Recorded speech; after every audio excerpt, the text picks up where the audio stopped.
అందరికీ నమస్తే అండి. Welcome back to my channel Haima food and agri వ్లాగ్స్లో ఈరోజు ఎగ్ నూడిల్స్ చేసి చూపిస్తాను. ముందుగా ఎసరు పెట్టుకొని ఎసరు మరిగాక ఇందులో కొంచెం నూనె పోసుకొని 2 స్పూన్ల దాకా నూడిల్స్ వేసుకుందాం. నేను నూడిల్స్ సన్న నూడిల్స్ వాడానండి.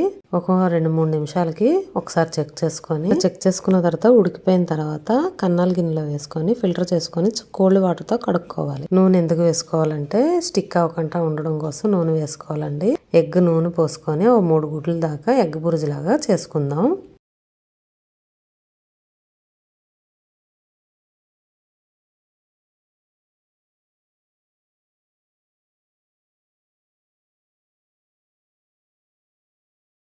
ఇందులో కొంచెం పసుపు,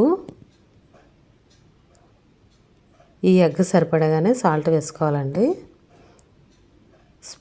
కారం కూడా ఈ ఎగ్కి సరిపడగానే వేసుకోవాలి. వేసుకొని ఎగ్ బురుజుని బాగా వేపుకొని ఆయిల్లో ఇట్లా పక్కా తీసుకోవాలి. అదే కళాయిలో మళ్ళీ ఆయిల్ పోసుకొని కొన్ని ఉల్లిపాయలు, పచ్చిమిర్చి, క్యారెట్, బీన్స్, క్యాప్సికమ్ ముక్కలు కొంచెం టాస్ చేసుకోవాలి హై ఫ్లేమ్ మీద. స్ప్రింగ్ ఆనియన్స్ కూడా వేసుకొని ఒకసారి టాస్ చేసుకోవాలి.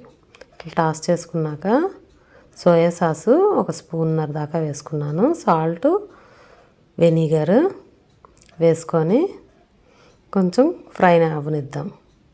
ఇట్లా ఫ్రై చేసుకున్న తర్వాత ఇవి నేను ముందుగా వాష్ చేసి పెట్టుకున్నాను కదండి నూడిల్స్, ఇవి ఇందులో వేసుకొని ఇట్లా కలుపుకుందాం. ఇట్లా కలుపుకొని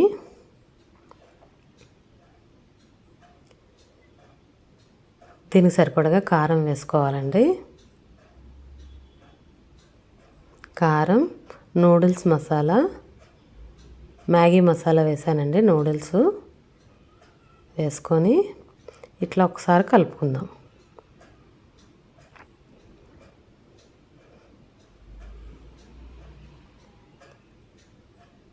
ఇలా కలుపుకోవాలండి పైనుంచి కింద దాకా మొత్తం కలిసేలాగా. ముందుగా ఫ్రై చేసుకున్నాం కదా ఎగ్ బుర్జీ కూడా ఇందులో వేసుకొని ఫ్రై చేసుకుందాం. అంతేనండి, చాలా టేస్టీగా ఉంటుంది.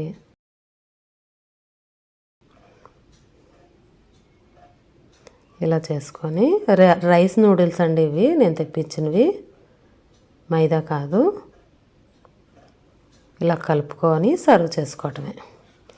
అంతేనండి, వేడిగా సర్వ్ చేసుకొని తినండి ఈ చలికాలంలో. నచ్చిందా? మీరు కూడా ట్రై చేసి ఎలా వచ్చిందో కామెంట్ రూపంలో తెలియజేయండి. మరిన్ని వంటకాల కోసం హైమా ఫుడ్ అండ్ అగ్రి వ్లాగ్స్ని సబ్స్క్రైబ్ చేసుకోండి, షేర్ చేయండి, లైక్ చేయండి. Thanks for watching.